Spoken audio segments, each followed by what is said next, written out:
Join us on a transformative journey of self-discovery, redemption, and faith in Stephanie M. Seaton's The Woman at the Well.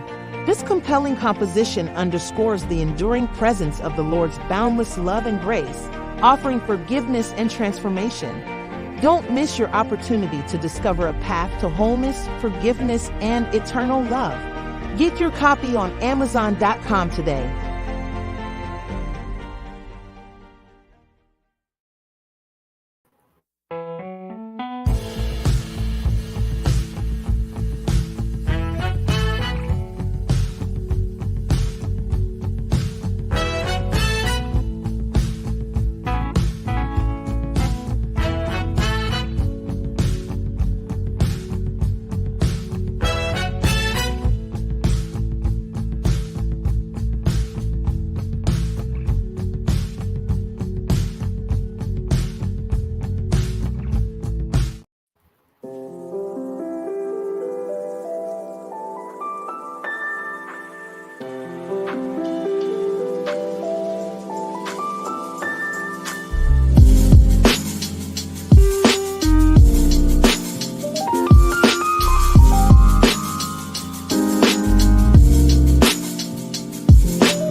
Thank you for tuning in. A live stream new episode of the Stephanie M. Seaton Sunday Show will be starting soon. With your host, minister, and author Stephanie M. Seaton.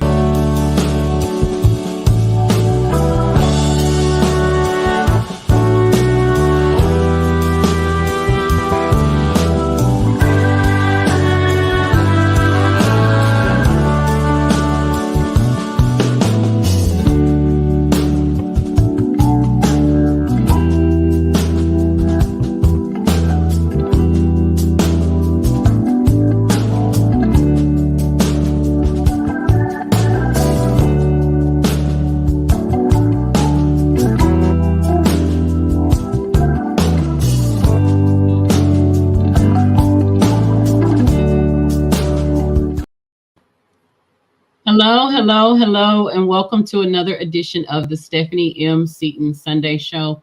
I am so happy that you joined us tonight. Tonight, I have my new friend, author, motivational speaker, life coach, Miss Sherry Buckley Brown. Thank you so much for joining me tonight, Miss Sherry. Thank you for having me, Stephanie. I'm so happy to be here. Yes, ma'am. It was such a pleasure to meet you. Was that last week? Time goes by so fast. Was that last week? Yeah, 2 weeks ago. Yeah. 2 weeks ago. Yeah. 2 weeks ago, we had the pleasure of being at the famous Doc Bookstore for a author expo. And it was amazing having that opportunity to be there. They called it the Spring Fling. And so we happened to be there, and me and Miss Sherry were able to kind of chat a little bit. And I definitely wanted her to be able to come on my platform. She has amazing things going on. Her book, we both served on the same panel, right, Sherry? Yes, we did. And they called it Life Stories. And so it was amazing being there, but not only just being there, but being able to talk about your books. When you're an author, it's amazing to be able to write the book, but when you get the opportunity to talk about what inspired you to write it. And when people get to hear the story behind the scenes. Right. So I was really happy that, you and I had the ability to be able to talk a little bit about our books and to be able to, I think when people, you tell me what you think, Sherry, but I think when people hear the story of behind the book, it inspires them more to want to read the book. What do you think? Oh, absolutely. Yeah, you don't really get the whole story. You get a gist of the book, right? Because you either get maybe 1 or 2 pages on Amazon or, Barnes and Nobles, but until, people are curious. They want to know what made you write this book, So I agree. Yeah. So Miss Sherry is an inspiration. I want to say that. I think you are an inspiration. I think it took so much strength for you to be able to not only be able to move through the things that you went through, but to write about it. And so I want, I want to publicly say that as I listened to you 2 weeks ago and you were telling your story, my heart was moved with emotion. And Thank you. I just thought to myself, she is brave and strong and courageous. And, I salute you, Ms. Sherry. So thank you for sharing your story. Thank you for putting your journey on paper, because that's what it's about. As authors, we tell stories, and sometimes it's not our story, but when it is, it's even sometimes more difficult, I would find. Do you find oh my God. Because it's like, do I want to tell it from my perspective, or do I want to create a character? It's just like, and if it were somebody else, right, Sherry, we just write all day. Yeah, absolutely. Yeah, we can tell everybody else's business, but when it comes to ours, we're like, oh no, let's hold that tight to our chest. Right. So listen, we're going to have fun here tonight. We're going to talk about some serious things that are in the book. But we're going to talk about those things in order to shed light, knowledge. But at the end, the big picture of everything is always going to be restoration, inspiration, and grace. And so as we get started, Miss Sherry, my first question I usually like to ask all my guests, will you tell us, Miss Sherry, who is Sherry?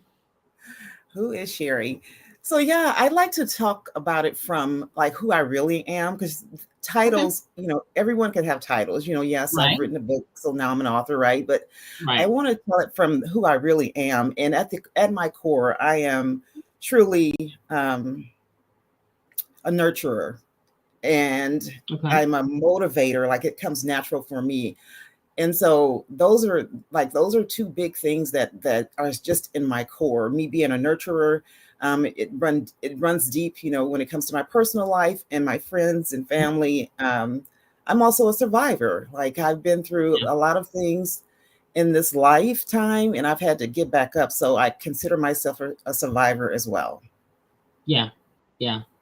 And that's the thing, we all go through things, but how you go through those things is sometimes more important than what you're going through, because if we don't psych ourselves in the middle of crisis, in the middle of the situations, the traumas that we go through, we don't have anything to get to the other side to, and so I think when I say we, I just think people in general, sometimes we need to give ourselves more grace and more credit, for keeping ourselves in the struggle, whatever the struggle might be. It can be anything, but life throws rocks at us. Life be lifing. Life be lifing. Yes. I actually have a friend that wrote a book called Life Be Lifing. Life throws some curves at you, and you got to duck and dodge them. But the thing is, we stay in it, and we get up, and we keep moving, and we keep, moving forward. And so, let's talk a little bit about. Well, I want to ask you your favorite scripture, but let me get into this a little bit. What inspired you? Not so much the story at this moment, but what inspired you to put the things that are in your book on paper? What was your inspiration for that? Right.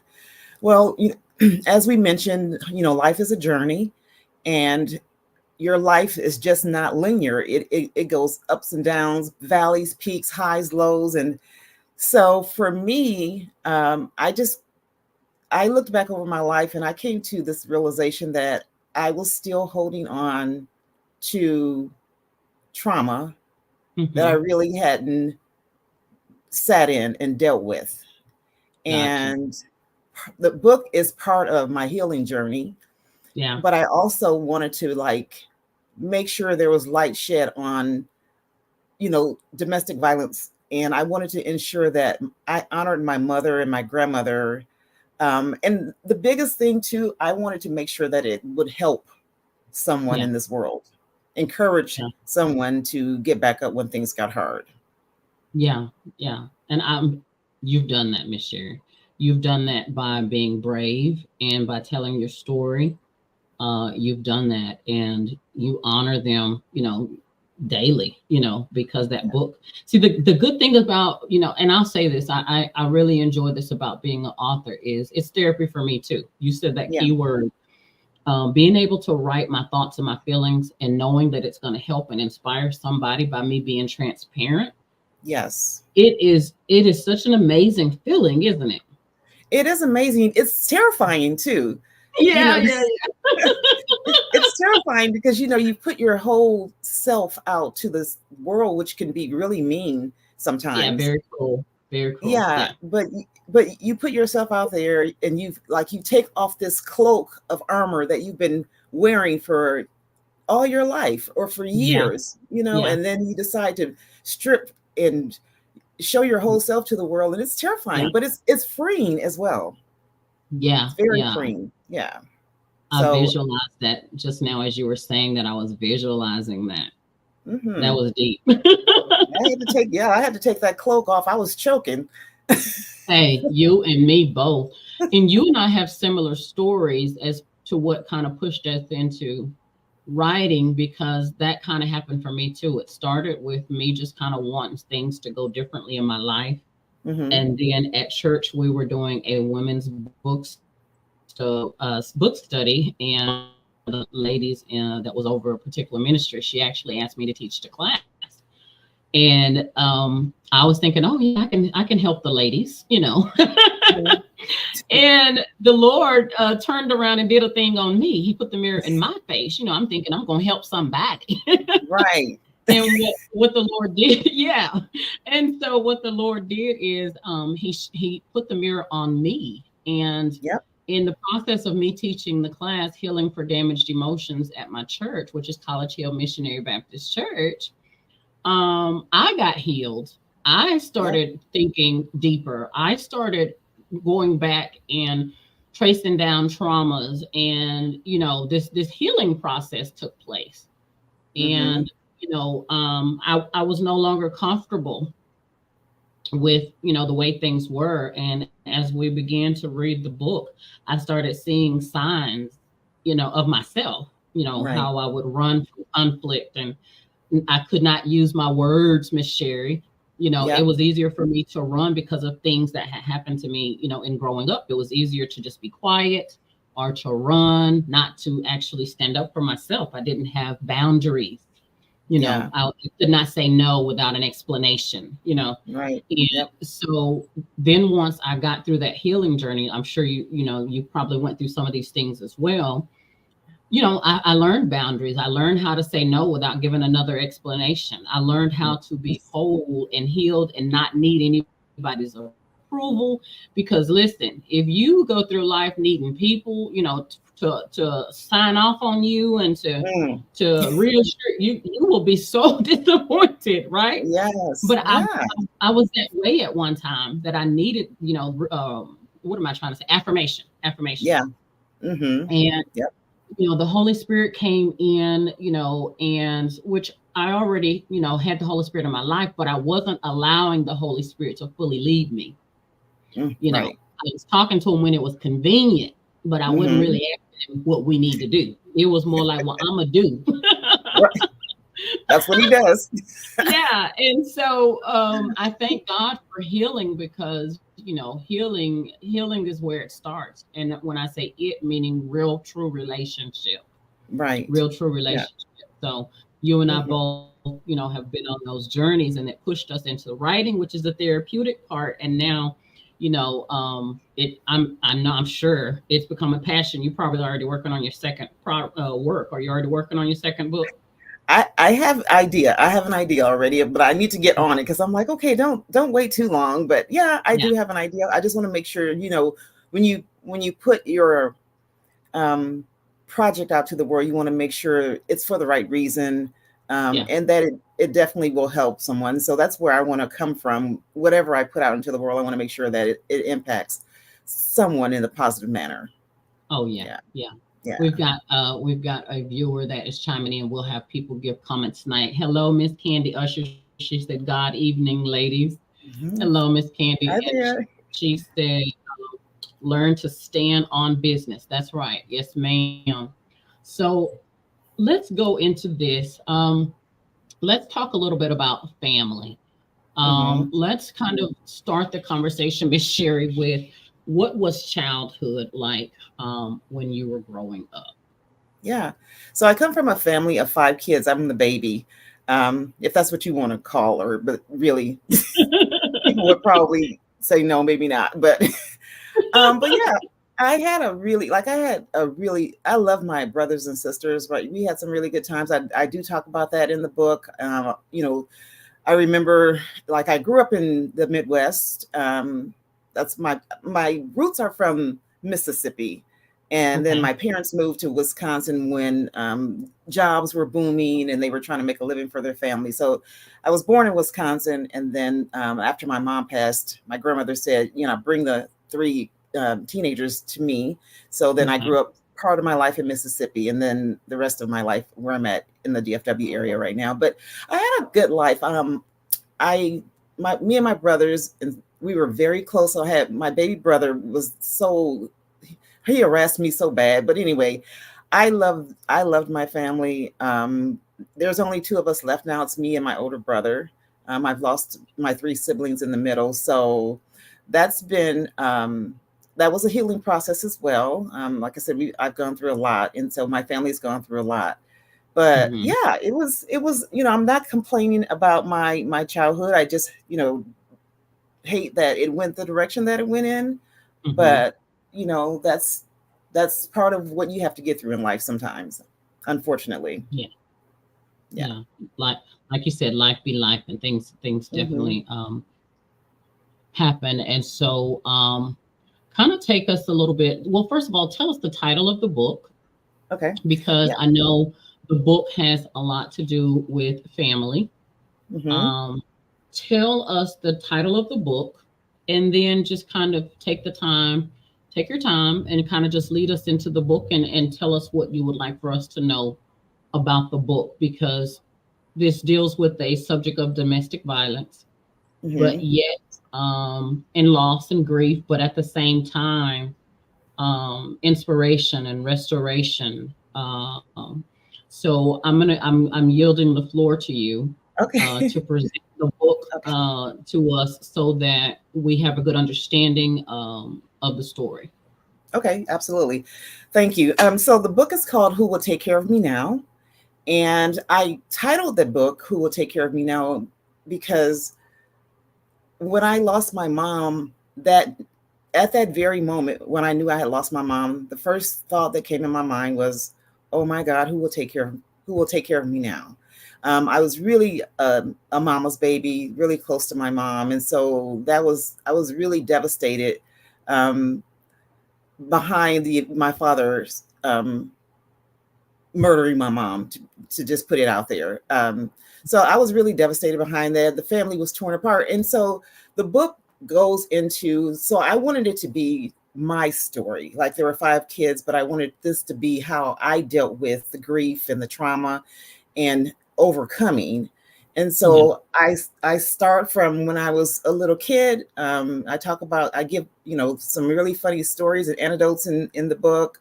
I go from there to when our family was disassembled and dismantled, and how trauma affects so many people in a family.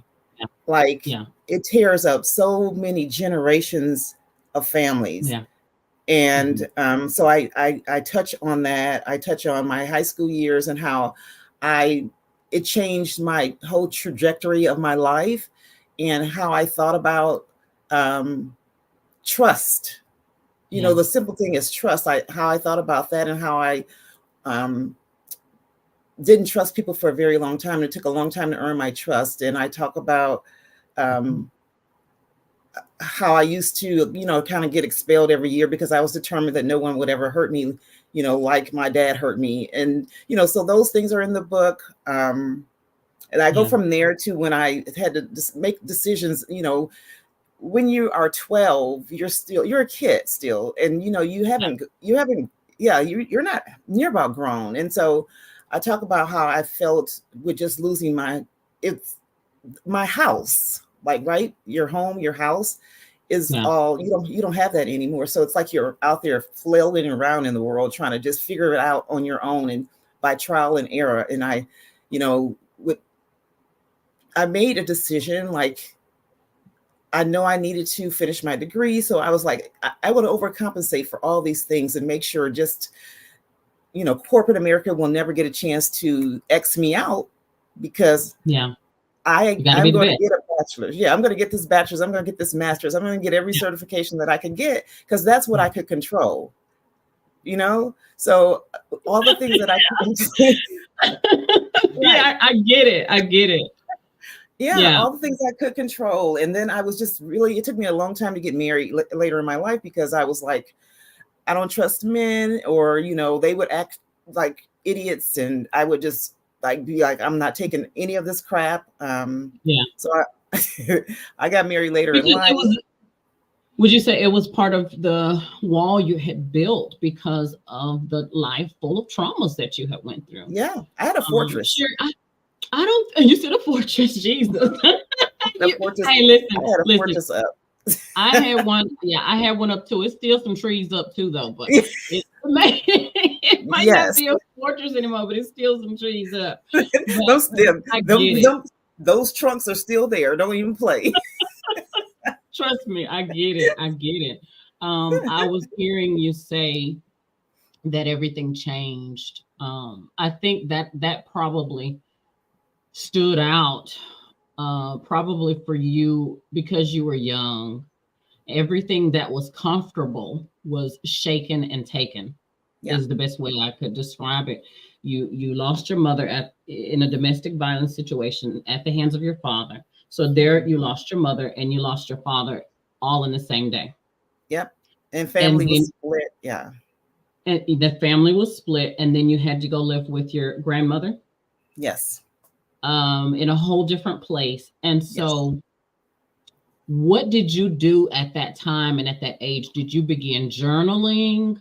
Were you journaling at that age, or what were you doing at that time? Actually, I was not journaling. So it was me and my two brothers, and they were, you know, kind of close in age. So they would really hang out together. So I ended up becoming kind of a loner, back in the room by myself, listening to music, which is why I probably love jazz today, because it calms the beast in me. And I would, you know, I was really angry at God for a long time. So, because I was like, you know, how could, if there's a God, how could, you know, he let that happen? You know, I went through all those emotions. And then I was in the South. So it wasn't like, you know, in a community where you could really have houses that's close to you. So you would have to literally walk, you know, a mile or two to have a friend. So all of that was different. All of that was different. Just to have to go 18 miles to get to McDonald's. It was a really small place. I used to ask my grandmother, like, where'd you find this place? Like, did you just get tired and drop your bags and say, this is somewhere? It? I was like, so Sherry, were y'all having house burgers instead of McDonald's burgers? Oh, girl, yeah, like literally. I mean, my grandmother was an excellent cook. Don't get me wrong. But, you know, we were kids. We were like, can we please have Pizza Hut, or, you know, we need a burger, like from a fast food place. Fast food. So that was whenever we got an opportunity to go to Meridian, you know, that was one of the things we were like, oh, we need to go get some Kentucky Fried Chicken or some Churchies or something to eat. But all of that was an adjustment. So I became a loner. I would listen to music, and then at one point, and then my grandmother was an avid. She went to church every Sunday, and she played the piano as well. So at some point through the years, I started to pick up the Bible and start to read it again, and started to go back to church. So yeah, you know, you make lemonade out of lemons. There was nothing I could do but try to get on with life. But you had to go through that process because what happened was real, and it really affected you. And so, you know, and I can identify with that. I went through a stage, Miss Sherry, where I was angry with God. I knew he was real and I knew that he existed and everything, but I did go through a time where I was just like, why do you keep letting all this stuff happen to me? You know, like, yes. Is this really necessary? You know? It's like, I wave the white flag. Yes, white, blue, purple, green, all of them. Like I give. You know, isn't there another way to do this? Whatever it is I'm supposed to learn, just let me learn it. Like, I learned it. My lumps are big enough. I think I got it. Listen, yes. But the thing is, because we are rooted and grounded, in the Lord, he allows us his grace and his mercy, right? He allows us to have those moments where he allows us to have those moments where we stomp our feet, we pout, we fall out, we do all those things. But guess what? We still come right on back around. And, that is the good thing about having a loving Savior, is that he understands, he empathizes with us. And so you begin to get back in church, you found strength. What kind of, go ahead. You were going to ask me what? I'm sorry. I was going to ask you, like, what kind of things did you do once you got back in church? What kind of things did you do that moved you to finding strength? Yeah. So, well, there's this one, you were going to ask me about a prayer, and there's this one prayer that always would stick with me. Mm-hmm. And it was, God grant me the serenity to accept the things I cannot change, change the things that I can, and wisdom to know the difference. I always remember that because I don't know, it was something that said in my soul, it resonated with me. And I also used to say, please let me be able to make a difference in someone's life. I was saying that at an early age. So, when I look back over my life, I have, my sister passed at 40. I took her 2 boys. They were in Wisconsin. Yes, Meridian, Mississippi. You know that? She said she went to a school out there. Okay. Is that a small place? Yeah. Well, that's the closest place that had a McDonald's in. Sherry said, I wanted that McDonald's. That's when the French fries were really good too. Yeah. Yeah, because they are not the same now. They're not the same. Yeah, my first job was McDonald's, Sherry. So listen, I like McDonald's too. But oh my gosh. Yeah, I like the serenity prayer as well. My mom used to have a little plaque with the serenity prayer on it. Miss Candy says she was in Navy A school, and it was out in the country too. Yeah. So she knows where you're talking about. But yeah, the word of God is, you can find a scripture for anything that you're going through, whether it be loss, peace, whatever you need. The good thing is we can find a scriptural text that will inspire us and motivate us and give us the strength that we need. One of my favorite scriptures is, the righteous man has many troubles, but the Lord delivers the righteous out of all their troubles. Because I think to myself, no matter what I go through and how tough it gets, the reassurance that I'm coming out, that I'm coming out, and I have had to reassure myself of that many times, Right. But we have to, it's a faith walk, even when things are dark, dark in our lives. We still have to believe that little bitty ray of light that comes in, it can overshadow what we're going through. And we can't let that hope go. What do you say to, there may be children watching, there may be a woman in a domestic violence situation, even a man. I had a show not too long ago where we were actually talking about men that were in domestic violence situation. And we really don't hear a lot about that, Sherry. No. But on that particular episode, and that wasn't even what the topic was about, but I had a gentleman that I was interviewing, and we were talking about something else, but he brought out that he had been a victim of domestic violence. And I was just floored. what do we say to people that are facing a situation right now with domestic violence? And what do you say to encourage them if they're listening tonight? Yeah. I just have to tell people, you have to get out. You have to find a way to get out of the situation, because it won't end up good. And the trauma, like, some people stay in it because they say, I want to stay in it for the kids. And I just wish that I used to wish that my mom would just leave my dad, right? And I mean, this is real talk.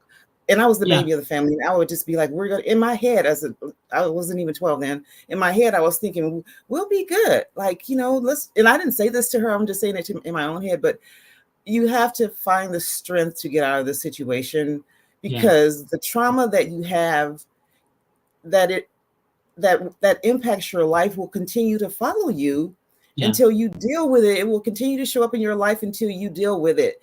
And as long as you're in that situation, your self-esteem is low, and you don't see any hope, and it's just a dark place. And there's resources out there for and I'm not saying that it's easy. I'm just saying that you have to dig up the strength and find every piece of strength in you to get out of that situation, so you could be happy.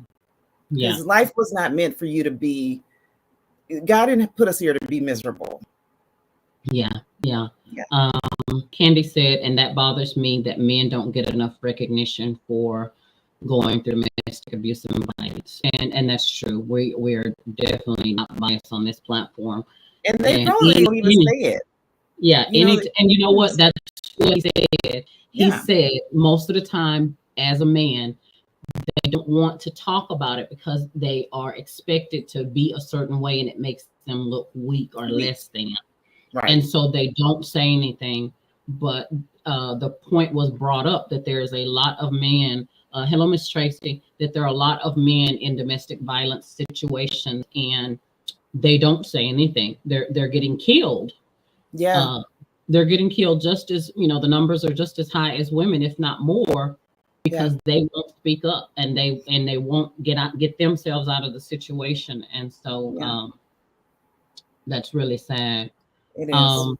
So for domestic violence, I grew up in a home, and it wasn't my parental home, but I grew up in a home with my grandparents. And when my parents got divorced, we moved in with my grandparents, and there was a lot of domestic violence, not so much physical, but mental and emotional trauma. Mm-hmm. And, it was always high alert. Everything was always high alert. So I was a loner as well, Miss Sherry. I spent a lot of time, in fantasy world. When I say fantasy world, like I created worlds way outside of my house. Mm-hmm. I would sit and look out the window for hours just to tune out what was going on, in the house. And I did begin writing, playing with my doll, whatever, but I literally had to create a whole nother world to escape the voices and all the stuff that came along with it. It creates PTSD. Definitely had some triggers. I don't do loud talking. I don't, in marriage and in relationship, I do not do loud talking. Like, no, you're not going to talk loud to me. Mm-hmm. You've been through some things, and it's just like some things you're just not going to be tolerated, when you've had to put up with it. I am redoing one of my books right now, Miss Sherry, and I'm redoing my book, The Woman at the Well. And as we're talking, I was sitting here thinking, because we're talking about this domestic violence subject, I was thinking about how sometimes you don't realize, and I think in our culture especially, sometimes we don't realize it's domestic violence because it's become the norm. Yeah. And that's the sad part. That's the sad part, that in our culture, so many things are normal. Talking loud, talking directly, talking aggressive. Mm-hmm. So many things have become the norm that we don't even realize we're being put in a domestic violence situation. When I was growing up, I remember, and I put this in my book, and this is one of the lines I was reading about today. But I remember I would be in the bed asleep, and I would wake up to the smell of smoke. Now, that's not normal, because you wake up to the smell of smoke. Your first thought is what? Your house is on fire, right? Yes. Well, no. A particular person in my family would set a towel on fire and put it inside of a aluminum can inside the house while we were all asleep. I know. So you wake up and you're choking and you're gasping and you're in a house full of smoke. And you get to the point this becomes the norm, because this person had this sick idea to do this. And they do this to just torment everybody in the family. Like if they can't sleep, nobody sleeps. Wow. And can you imagine waking up to the smell of fire and smoke? No. and it becoming normal. Yeah. But that's something that, I don't think I'll ever forget that. So the point of what I'm making is it starts out little, what we think are little bitty things, but it moves into the bigger things. And we as people just have to be really careful in relationships, because a lot of times when we're in these relationships and we don't recognize the little things, they turn into humongous things. Absolutely. Then we find ourselves years into these situations. Right. My grandparents were married for almost 60 years. Because in the culture, and we talked about, I had a show the other night, Miss Sherry, and it was talking about soft Black girl era. And we were talking about how Black women deserve to be loved softly, right? We shouldn't have to wait 50 years, 40 years, 30 years for someone to decide to choose us, right? Right. Well, in that same sense, that's why a lot of our mothers and grandmothers and great grandmas, that's why they stayed. Yeah. Because they were impressed and told that's what they were supposed to do. Right. And what goes on inside this house stays inside this house, right? Listen. Yeah. Listen. Yeah, I have said that so many times.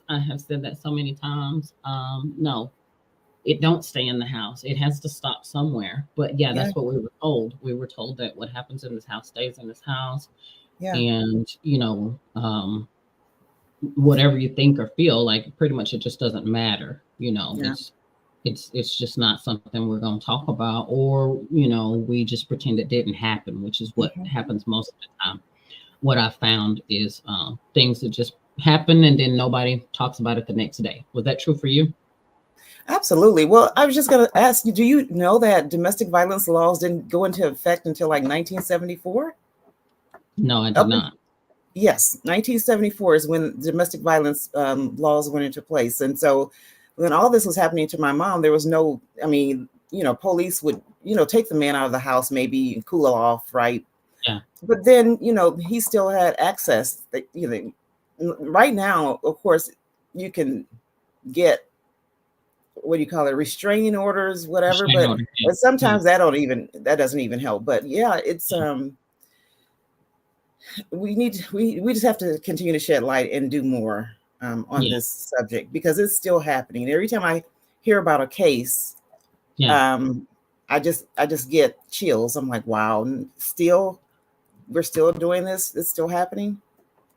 You know what the thing is also that we should probably talk about is the fact that most of the people that have an issue with self-restraint and have issues with inflicting harm on other people, they're troubled people from the beginning. Absolutely. They have unhealed traumas. Yep. Some of it may be mental health issues. Some of it, I believe, is demonic and spiritual at the same time. But either way, it is all deep-rooted issues, and when things go unaddressed, this is the result. Then it bleeds on everyone else, and Yeah. innocent people, innocent people have to suffer the consequences. And so that is why it's so important that we, and I say we, meaning everybody, but especially us, Yeah. we stop, ignoring mental health issues. Stop ignoring, uncle or aunt such and such is just not quite right. Get them the help that they need. Like, let's stop acting like not quite right is the norm. No, it's not the norm. I Because know. when they go over the top and do something, that affects somebody else, then what, Yeah. Then families are torn apart. Yeah. Yeah. Yeah. It's crazy. So yeah, all of that is why I wrote this book.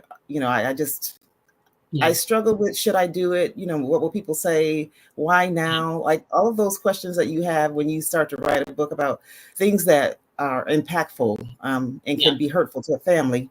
But my spirit wouldn't leave me alone. It's like, this is your story to tell. That's what I'm about to ask you. I know how it was for me when I began to write. I had a lot of input, unasked for, uninvited input about my journey. And I want to ask you, did you have unsolicited opinions about what you should do and about your story? Because this is the thing, you don't need permission to tell your story. Yeah. So I did not. Go ahead. I did not. I would tell them that I am writing a book. Okay. But I didn't let anyone read it, right? Like none of my family members. But I did tell them, okay, I wanted to make sure that I protected my family, right? Mm-hmm. So I said, I'm telling this from my side of the story. These are my feelings. This is my story. This is my book to tell, because they can tell their own story, right? It's up to them if they want to tell it or not. I just know what I needed to do, what had been put on my spirit. So they were, so far, they've been supportive. So yeah, that's a blessing. Yeah. Tracy Cooper says restraining orders don't work. I had a friend get one on her husband, and he ended up killing her anyway. Snuck in her house and shot her in the face when she came home. Then he tried to kill himself, but was unsuccessful. He lived, but died in prison. Oh, man. Wow. Candy Usher said, I hate unsolicited opinions from family who act like what happened to you should be a secret. Yeah, we talked about that just a few minutes ago. And then, it still goes back to what goes on in his house stays in his house. How many times have we said that, Miss Sherry? That's why that's why they don't want you to write the books. Exactly. Let it makes them, because it makes them look bad. And the only thing that looks bad is that they knew and did nothing. Oh yeah. So I love my family. But I remember when I started writing, people didn't understand. They just thought I was just, I just was trying to get some attention, and it wasn't about attention. It was about, I felt very compelled and led to write the story for the fact of freeing people. One of the things that the Lord told me when I was going through the things and I was asking God, Miss Sherry, on one of my pity parties, and I was asking, why me? Why did you do this to me? Why are you allowing all these things to happen to me? He said, it wasn't about you. He said, it was about ministry. Okay. And so when the Lord showed me that he, how can I minister to broken women if I had not been broken? And so the Lord he showed me he wants more people that are going to be real and transparent, not people that when you say you pray for somebody and then they walk off and you pretend it didn't happen. But he wants people that are going to be real. When somebody tells you they've been in a domestic violence situation, you know what it feels like. When somebody tells you to pray for them, you stop what you're doing right now and you pray for them. Right. A lot of times we're going through the motion because of tradition, right? Tradition says we do this and that, but we don't have heart in it. And I really strongly feel like the Lord wants us to get back to putting heart in the things that we do. And when you write books and when you sing music and you write poetry about heart issues, that's ministry in itself. That is ministry in itself, because you're giving the message that, listen, no matter where you are in life, and no matter what is going on, you can get to the other side. And I just love being able to do that and to be able to encourage people. And I don't think anymore about what somebody's going to think about one of my writings, because I've gotten free now. But when I first got started, it was tougher, Miss Sherry. It was a lot tougher. But I thank God for my parents. Both of my parents, you know, it was a little challenging when I started writing, and I wasn't trying to point out that I've had the worst life ever, you know. Right. No, I wasn't. And I'm a mom myself, you know. And if you ask my oldest son, or even my youngest one, if he doesn't get his way, you know, buying B books or something, they'll tell you that, you know what, you know, I didn't like Mama on this day or that day, or Mama did this or Mama did that. But you know what I had when I was in my healing process, Miss Sherry, you know what I learned? That we all do the best with the knowledge and information that we have at that moment. Yeah. You know, I think if more people gotten to the point that we look at, and even with your mom, you know, we don't know what she went through. Oh, no. Yeah. That something inside of her, she needed from that relationship, and it was probably something she lacked, or some trauma that she had already been through, you know. But when we get to the point that we can look at the people that necessarily hurt us or allowed us to be hurt, and we can think, oh my God, look what they endured, look what they went, but yet they did the best that they could, you know. Exactly. It's about forgiveness and being broken, right? And you know, I talk to my brother and my family all the time about let's not die from a broken heart. You know, please, let's find some peace. Because I know all of the ones that went before us is cheering for us to be happy in this world, not to just continue to carry this load that we've already paid the burden for. So let's find some peace. It's priceless. You've been through enough. Enough. Been through enough in this lifetime. In this life, and sometimes things happen, and they look like they're going to tear you apart, but they push you closer together. And I will say that, you know, in the beginning, like I said, hello, Miss Evelyn, in the beginning, this rocky thing with this writing thing, right? But now me and my mom have an amazing relationship. Awesome. Me and my dad have developed a amazing relationship. And both of my parents get it now. You know, they both get it that, you know, this is my story. I'm not pointing the finger at anybody. I'm not, you know, shedding light on anybody else's perfections, but this was my real experience. And I have the freedom to be able to talk about that, because that's going to help somebody else, you know? Absolutely. And so I'm so grateful and thankful that my parents are supportive. And I have a sister as well. And, you know, they, like I said, you know, it takes time, but just like you were just saying, you know, you have to have that talk with your siblings and everybody get on the page that, you know what, this is a blessing. This is a blessing. And we have to turn things into blessings and not allow the enemy to, you know, to damage or to take away when he's already done enough of that, you know? And it's time to break the cycle for me. I was like, you know, this cycle has to be broken. It's been going on for generations, years and years and years. And even, you know, after I lost my mom and I saw my grandmother take her last breath, and my sister, you know, passed from cancer at 40. And then I lost two brothers to cancer, and I had breast cancer twice, you know, like all these things that almost flattened me. I'm still here. But God. But God. Yes, ma'am. Oh, but God. Praise the Lord, Miss Sherry. Praise the Lord.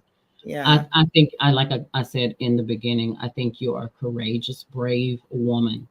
And I thank you for sharing your story.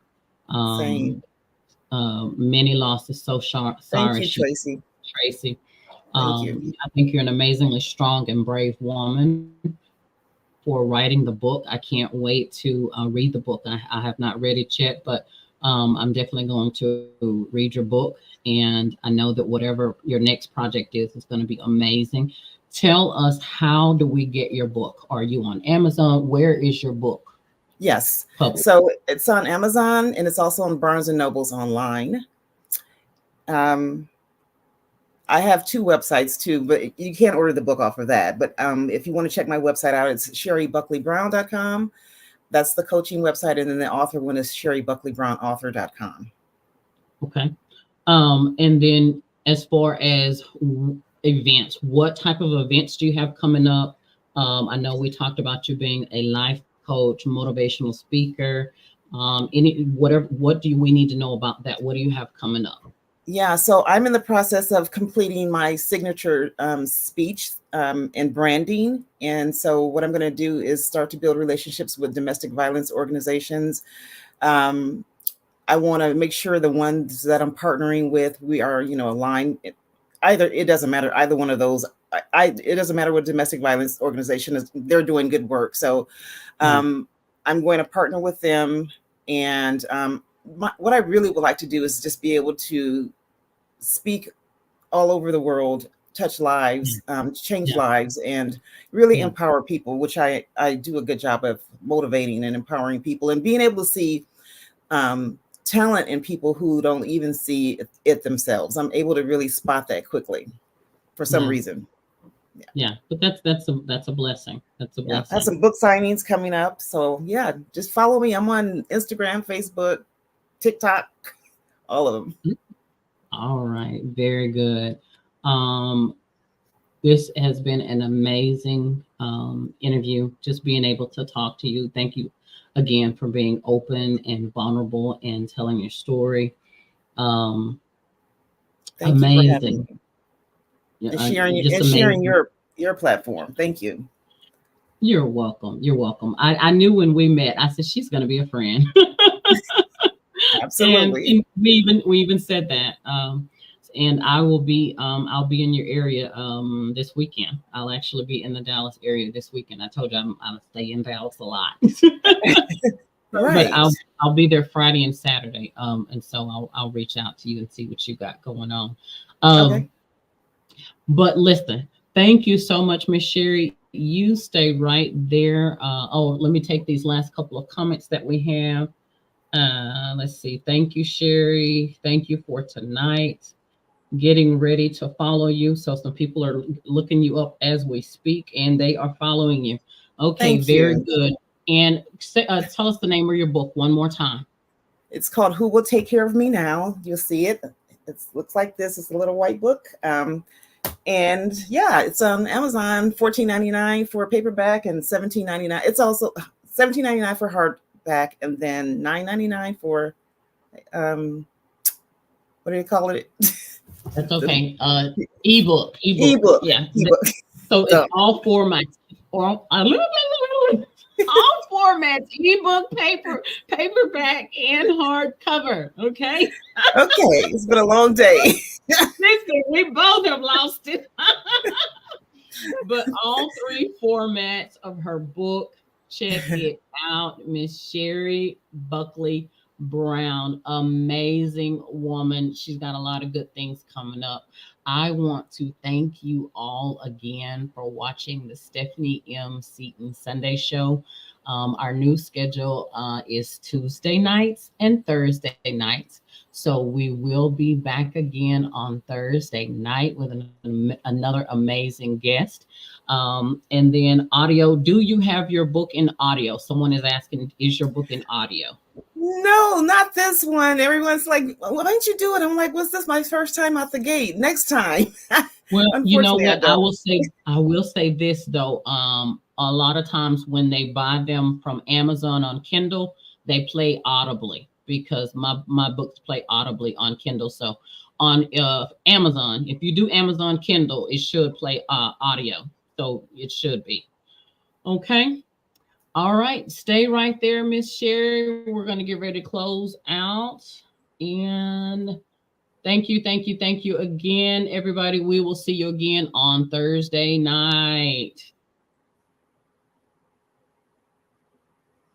If you would like to be a guest on the Stephanie M. Seaton Sunday Show, email Stephanie at stephaniemseatontheauthor@gmail.com.